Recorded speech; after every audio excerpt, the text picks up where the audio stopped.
This is an unsustainable and unjust moment, so it cannot continue this way.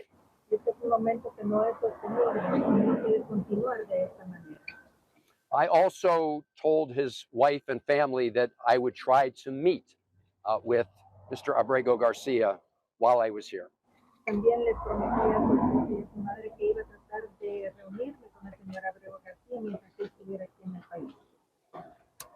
So I asked the vice president if I could meet with Mr. Abrego Garcia.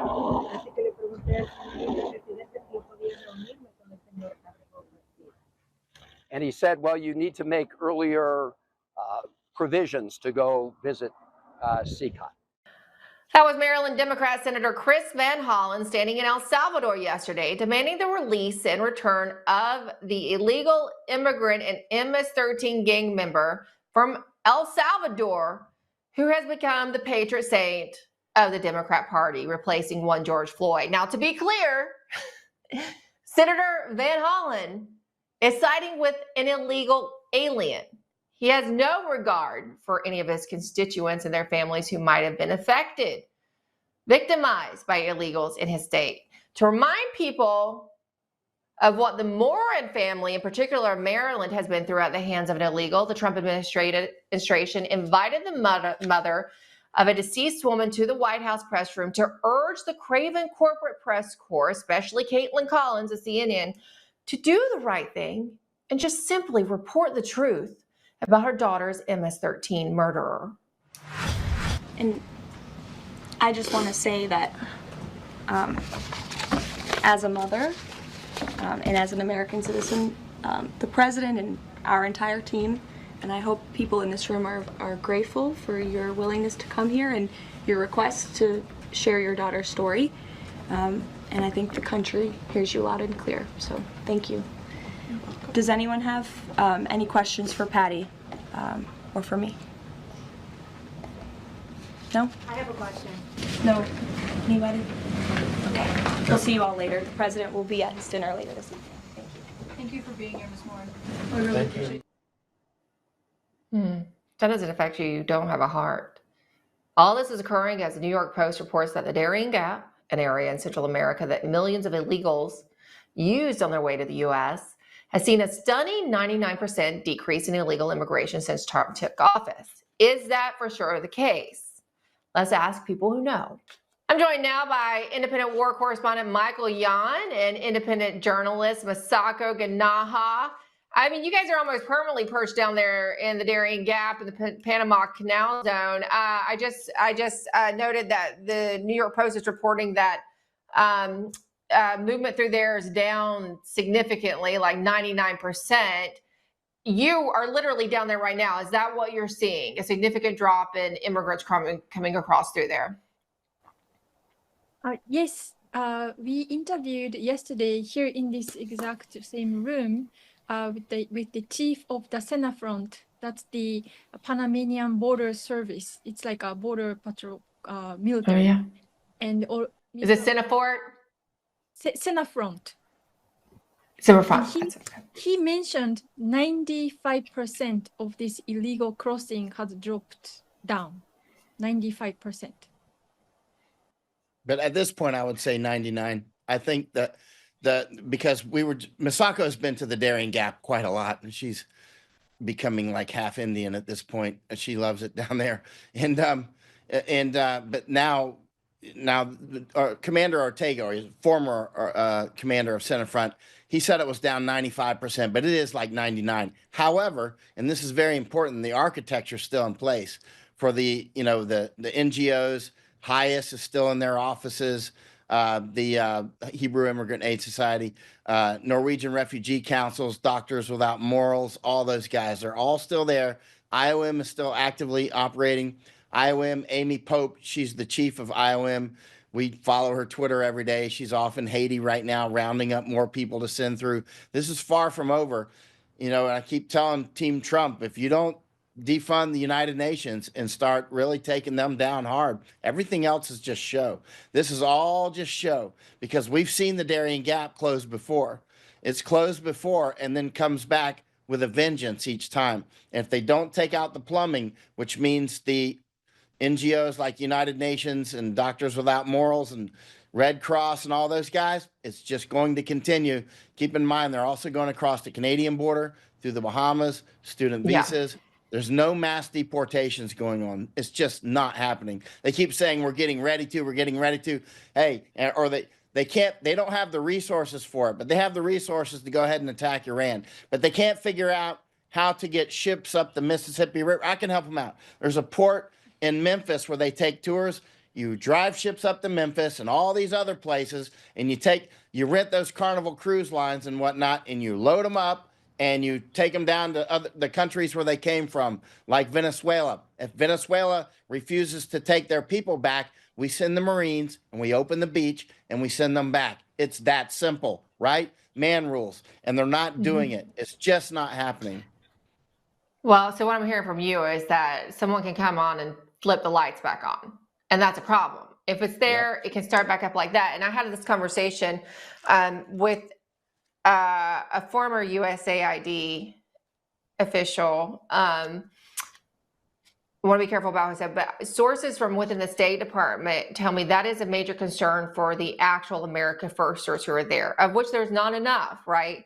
And there is, as I noted at the top of the show, there's a battle going on there. But what I am hearing, Masako and Michael, speaking of this, kind of funny you're talking about, Michael, is that there is a battle over that internally, because some of the people who are running it for Marco Rubio are afraid of bad press. And so now they're even starting to talk about some of the foreign assistance they stopped, some of these bad NGO assistance that they stopped. They're thinking about starting to restart those funds going back to these groups. That's a problem. And I think that's why you're seeing the infrastructure still there, right?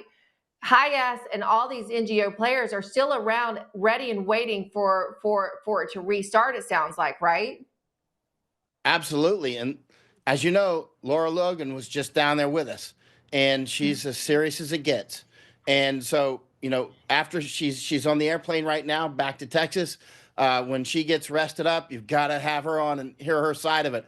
But when it comes to Marco Rubio, I've heard he has a lot of wimps around him, and he's kind of wimpy himself because he wants to have fun and keep going to USAID. Marco Rubio, you're on notice. You will get attacked, right? I mean, this is the bottom line. If you're not going to man up and go for USAID and take on the NGOs, you're just not a serious man. You're just talking yappity, yappity, yappy, nice suits, nice shoes, but you're not a serious man. You got perfect hair. I'm very suspicious of that because you're spending too much time on your hair and not enough time closing these people down.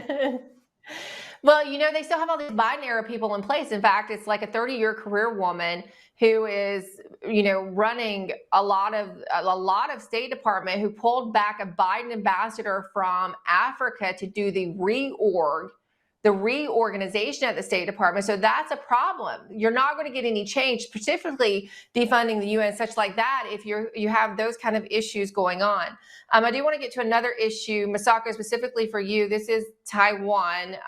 There's some news developing there. I'm not seeing much coverage of it, so I want to see if this is on your radar. After 6 years of waiting for them, Lockheed Martin finally delivered 66 F-16 Block 70s to Taiwan. Doesn't seem to be sitting really well with China. Do you think this is going to escalate the situation there, and China will imminently invade, relatively soon? Your thoughts, Masako?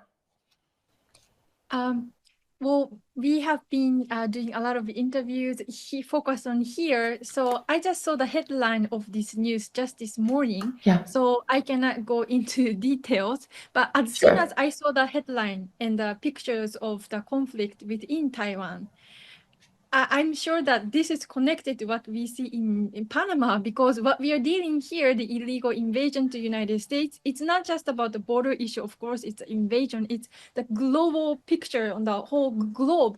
So here in Panama, US and China is doing proxy war, and Panama is in between.